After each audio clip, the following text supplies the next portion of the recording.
என்னாயன் ஆண்டவர் எனக்கென்ன குறைவு. திருப்பாடல் 23 வாசிக்கிறோம். இறையேசுவில் பிரியமான அன்பு நெஞ்சங்களே, உங்கள் அனைவருக்கும் வணக்கம். அடியேன் அருள் பணியாளர் ராபர்ட் பெர்னாண்டஸ், SMA சபையைச் சார்ந்தவர். எங்களுடைய SMA சபையினுடைய தேவ அழைத்தல் ஊக்குனராக, ஒகேஷன் டைரக்டராக தற்போது பணியாற்றிக் கொண்டிருக்கிறேன். SMA என்றால் சொசைட்டி ஆஃப் ஆப்பிரிக்கன் மிஷன்ஸ், அதாவது ஆப்பிரிக்க மறை போதக சபை. இந்த சபையினுடைய தலைவரும் கோவை மறை மாவட்டத்தின் முதல் ஆயரும் ஒருவரே. அவருடைய பெயர் வணக்கத்துக்குரிய மெல்கியூர்தேன் மரியன் பிரேசியாக். இவர் பிரான்ஸ் நாட்டை சார்ந்தவர். இந்தியாவிலே 12 ஆண்டுகள் மறைபரப்பு பணியாளராக பணியாற்றியவர்.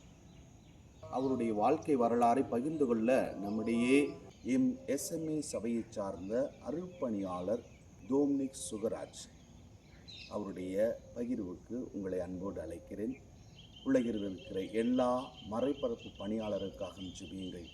ஏனென்றால் மறைபரப்பு பணி வளர வேண்டும். அதன் வழியாக திருச்சபையும் உலக மாந்தர் அனைவரும் மீட்பிலே இணைய வேண்டும் என்பதை இறைவனுடைய திட்டம். எனவேதான் நம் ஆண்டவரும் நம் மீட்பருமான இயேசு கிறிஸ்து தம் சீடர்களுக்கு இந்த கட்டளை விட்டு செல்லுகிறார். உலகெங்கும் சென்று படைப்பிற்கு நற்செய்தி அறிவியுங்கள். தந்தை, மகன், தூய ஆவியால் திருமுழுக்கு கொடுங்கள். அனைவரும் மீட்பு பெறுவர் என்று நமக்கு கற்றுத் தந்திருக்கிறார். அதன் அடிப்படையிலே இப்பொழுது என் சபையினுடைய தலைவரை பற்றியும் என் சபையினுடைய வரலாறை பற்றியும் அறிந்து கொள்ள உங்களை அன்போடு அழைக்கிறோம். மறைபரப்பு சபை SMA என்ற 3 எழுத்துக்களால் குறிக்கப்படுகின்ற இந்த சபையானது சொசைட்டி ஆஃப் ஆப்பிரிக்கன் மிஷன்ஸ் என்றும் society of missionaries for Africa என்றும் புரிந்து கொள்ளப்படுகின்றது. இந்த சபையை ஆரம்பித்த எங்களுடைய நிறுவனர் வணக்கத்திற்குரிய மெல்கியூர்தேன் மரியன் பிரேசியாக் இந்த சபையை ஆப்பிரிக்க நாடுகளுக்காகவும் ஆப்பிரிக்க மக்களுக்காகவும் அல்லது எங்கெங்கெல்லாம் ஆப்பிரிக்க மக்கள் இருக்கிறார்களோ அவர்களுக்காக நற்செய்தியை அறிவிக்க, அவர்களுடைய மேம்பாட்டிற்காக மறைபணி செய்ய இந்த சபையை ஆரம்பித்திருக்கிறார். இதிலும் சிறப்பாக ஆப்பிரிக்காவிலே இதுவரை கிறிஸ்துவின் பெயரையே கேள்விப்படாத, இதுவரை மறைபணியாளர்கள் செல்லாத இடத்திற்கு சென்று மறைபணி செய்ய, நற்செய்தியை அறிவிக்க இந்த சபையை ஆரம்பிக்கின்றார். ஆங்கிலத்திலே மோஸ்ட் அபாண்டன் என்று சொல்லக்கூடிய அந்த அடைமொழியை எங்கள் சபையானது வெகு சிறப்பாக செய்து வருகிறது. இதுவரை யாருமே செல்ல மறுக்கின்ற, செல்லாத இடங்களுக்கு நாங்கள் பயணம் செய்து அந்த இடத்தை தேர்ந்து அந்த இடத்திலேயே ஆண்டவருடைய இந்த மறைப்பணியை, நற்செய்தி பணியை செய்து கொண்டிருக்கின்றோம். எங்களுக்கென்று ஒரு ஆன்மீகம் இருக்கின்றது. பலரும் அதை ஏற்றுக்கொள்ளாவிட்டாலும் எங்களுடைய ஆன்மீகம் என்பது தன் சொந்த நாட்டை விட்டு, சொந்த கலாச்சாரத்தை விட்டு, சொந்த மொழியை விட்டு, தன்னுடைய வீட்டாரை, உறவினரை, உற்றாரை, நண்பர்கள் எல்லாம் விட்டுவிட்டு கடல் கடந்து பல கண்டங்களுக்கு, குறிப்பாக ஆப்பிரிக்க கண்டத்திற்கு சென்று இறை வார்த்தையை அறிவிப்பது. இதைத்தான் ஆண்டவர் 4 நற்செய்தியில் முடிவில் சொல்லியிருக்கின்றார். போய் எல்லா இனத்தாரையும் என் சீடராக்குங்கள் என்று. Go and make disciples of all nations. ஆக அந்த ஆண்டவருடைய அந்த கட்டளையை ஏற்றுக்கொண்டவர்களாக, மறைபணியாளர்களாக இந்தியாவை விட்டு ஆப்பிரிக்க கண்டத்திற்கு சென்று ஆப்பிரிக்காவில் ஏறக்குறைய ஒரு 16 நாடுகளில் நாங்கள் பணி செய்து கொண்டிருக்கின்றோம். ஆக அவர் கண்ட கனவை, அவர் ஆரம்பித்த வந்த பணியை இன்று பல நாடுகளிலிருந்து பல மறைபணியாளர்கள் செய்து கொண்டிருக்கின்றார்கள். பல சவால்களுக்கு மத்தியில், பல அச்சுறுத்தலுக்கு மத்தியில், கடினமான நோய்களுக்கு மத்தியில் இந்த மறைபணியானது நடந்து கொண்டிருக்கின்றது. எவ்வளவோ பணியாளர்கள் மிகுந்த சவால்களோடு உயிருக்கு ஆபத்தை விளைவிக்கக்கூடிய சூழலிலும் தன்னுடைய விசுவாசத்திலிருந்து தளராதவர்களாக இறுதி வரை மறைத்தளத்திலேயே இருந்து மரித்தும் இருக்கிறார்கள். அப்படிப்பட்ட பாரம்பரியத்தை கொண்டதுதான் இந்த ஆப்பிரிக்க வேத போதக சபை என்று சொல்லக்கூடிய SMA.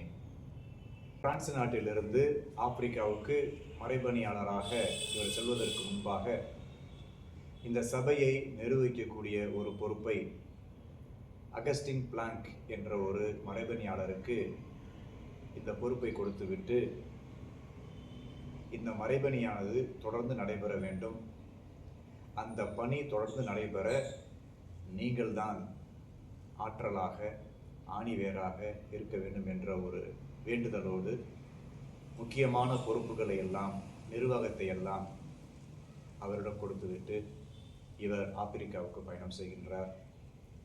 ஒரு மறைபணியாளராக ஸ்ரீலங்கா நாட்டிலே மறைபணி செய்த அவர் மஞ்சள் காய்ச்சலால் பாதிக்கப்பட்டு இறக்கும் தருவாயிலிருந்து கடினப்பட்டு அவர் தன்னுடைய இறுதி மூச்சை துறக்கிறார்.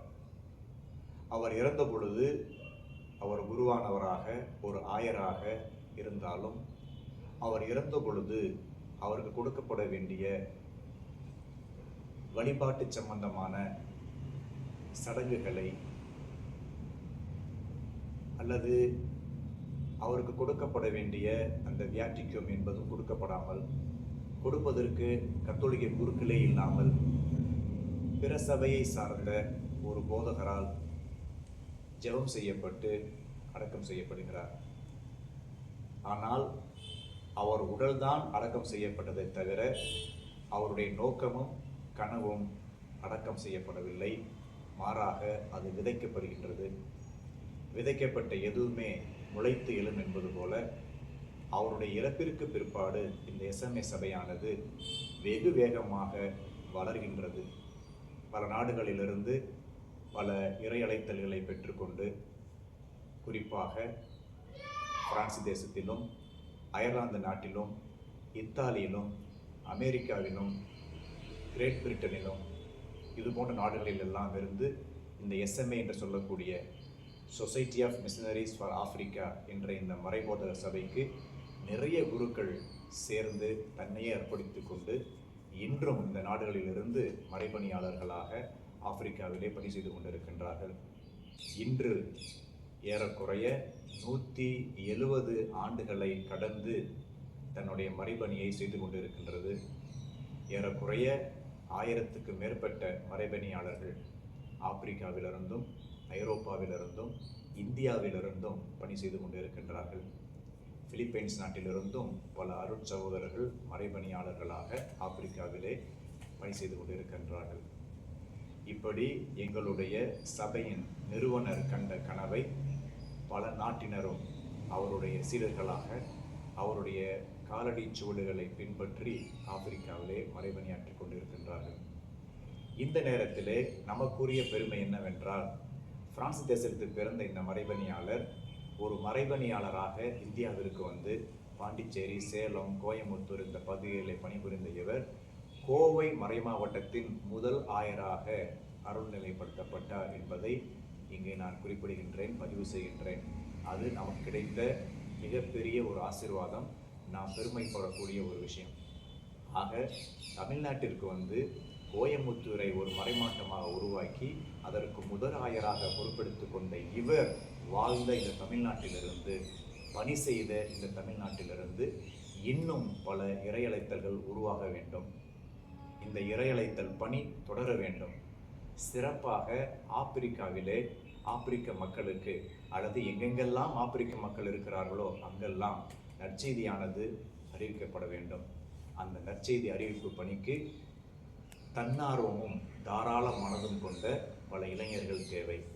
ஆக இந்த காணொளியை பார்க்கக்கூடிய எல்லோரும் இந்த இறைப்பணி, இந்த மறைபணி ஆர்வம் வளரவும், எங்கள் சபையினுடைய பணி தொடரவும் ஜெபித்துக் கொள்ளுமாறு உங்களை அன்போடு கேட்டுக்கொள்கிறேன். இந்த சபையிலே ஒரு குருவானவராக இருந்து 21 ஆண்டுகள் இந்த சபையிலே ஒரு குருவானவராக வாழ்ந்து கொண்டிருப்பது எனக்கு பெருமையாக இருக்கின்றது. நான் நைஜீரியாவிலும் சவுத் ஆப்பிரிக்காவிலும் மறைபணி செய்கின்ற ஒரு வாய்ப்பு எனக்கு கிடைத்தது. இந்த வாய்ப்புகளையும் இந்த பணி செய்யக்கூடிய ஆசீர்வாதத்தையும் மனதில் வைத்து நான் பெற்றுக்கொண்ட அனுபவத்தையும் சேர்த்து என்னுடைய விசுவாசத்தை, என்னுடைய பணிபணி ஆர்வத்தை நான் உங்களோடு இந்த காணொளி வழியாக பகிர்ந்து கொண்டிருக்கின்றேன். எங்கள் சபையினுடைய நிறுவனர் கண்ட கனவு நனவாகிக் கொண்டிருக்கின்றது. ஆப்பிரிக்க கண்டமானது இன்று கிறிஸ்துவத்தை ஏற்றுக்கொண்ட ஒரு கண்டமாக பல நாடுகளில் அது மிக வேகமாக பரவிக்கொண்டும் வளர்ந்து கொண்டும் இருக்கின்றது. அந்த வளர்ச்சிக்கும் பெருமைக்கும் எங்கள் சபையும் ஒரு காரணம் என்பதில் எந்த சந்தேகமோ மறுப்போ இல்லை. இது தொடர்ந்து நடைபெற வேண்டும். இந்த மறைபணியானது தாராள மனத்துடனும் தைரிய உள்ளத்துடனும் இன்னும் அதிக நாடுகளுக்கு, அதிக மக்களுக்கு கொண்டு சேர்க்கப்பட வேண்டும். அதற்காக இன்றைய இளையோர்கள், தமிழ்நாட்டில் உள்ள இளையோர்கள், மாணவ செல்வங்கள், இது என்னுடைய கடமை, மறைபணி என்னுடைய கடமை, மறைபணி என்னுடைய பெருமை என்பதை உணர்ந்தவர்களாக தங்கள் வாழ்க்கையை கிறிஸ்துவுக்காக மறைபணியாளர்களாக தங்களை மாற்றிக்கொண்டு ஆப்பிரிக்காவிலே சென்று இந்த மறைபணியை செய்ய வேண்டும் என்ற ஒரு ஆர்வத்திற்காக நாங்கள் இந்த ஒரு முயற்சி எடுக்கின்றோம். இதை பார்த்து கொண்டிருக்கின்ற, கேட்டுக்கொண்டிருக்கின்ற எல்லா சகோதர சகோதரிகளும் தங்களால் முடிந்த உதவிகளை நீங்கள் செய்ய வேண்டும். நீங்கள் செய்ய வேண்டிய காரியங்கள் மிக சிறுமையாக இருந்தாலும், சிறிய அளவில் இருந்தாலும் அது எங்களுக்கு தேவைப்படுகின்றது. முதலாவதாக, நீங்கள் எங்களுடைய சபைக்காகவும் எங்களுடைய மறைபணியாளர்களுக்காகவும் அருள் உதவி ஜெபம் செய்யுங்கள். இரண்டாவது, உங்களால் முடிந்த அளவு பொருளுதவி செய்யுங்கள். மறைபணிக்காக, மறைபணியாளர்களுக்காக, குரு மாணவர்களுக்காக உங்களால் இயன்ற பொருளுதவியை செய்யுங்கள். மூன்றாவதாக, மிக முக்கியமான ஒன்று, உங்கள் குடும்பங்களிலிருந்து உங்கள் பிள்ளைகளை இந்த மறைபணிக்கு அனுப்பி வையுங்கள். மறைபணியாளர்களாக, குருக்களாக, கன்னியர்களாக ஆப்பிரிக்காவிற்கு சென்று இயேசுவினுடைய நற்செய்தியை அறிவிக்கக்கூடிய மறைபணியாளர்களாக அவர்களை அனுப்பி வைக்க வேண்டும். ஆக இன்று 3 உதவிகளையும் நீங்கள் செய்தீர்கள் என்றால் எங்கள் நிறுவனருடைய கனவை நீங்கள் நனவாக்குகின்றீர்கள். இயேசு கிறிஸ்துவினுடைய கட்டளையை, உலகெல்லாம் சென்று நற்செய்தியை அறிவியுங்கள் என்ற கட்டளையை நீங்களும் ஏற்றுக்கொண்டு அதை நேர்முகமாகவோ மறைமுகமாகவோ செய்து காட்டிக் கொண்டிருக்கின்றீர்கள். ஆக இந்த காணொளியை கண்டு கொண்டிருக்கின்ற எல்லா சகோதர சகோதரிகளுக்கும் நாங்கள் வைக்கின்ற ஒரு வேண்டுகோள், இந்த இறைப்பணியானது தொடர்ந்து நடைபெற வேண்டும். அப்படி தொடர்ந்து நடைபெற வேண்டும் என்றால் நற்செய்தியானது அறிவிக்கப்பட வேண்டும். நற்செய்தியானது அறிவிக்கப்பட வேண்டும் என்றால் நற்செய்தியாளர்கள் உருவாக வேண்டும். அந்த நற்செய்தியாளர்கள் உங்களிடமிருந்து தான் உருவாக வேண்டும்.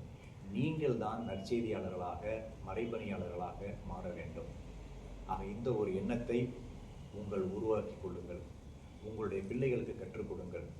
எங்களோடு சேர்ந்து இந்த மறைபணியிலே தொடர்ந்து பணியாற்ற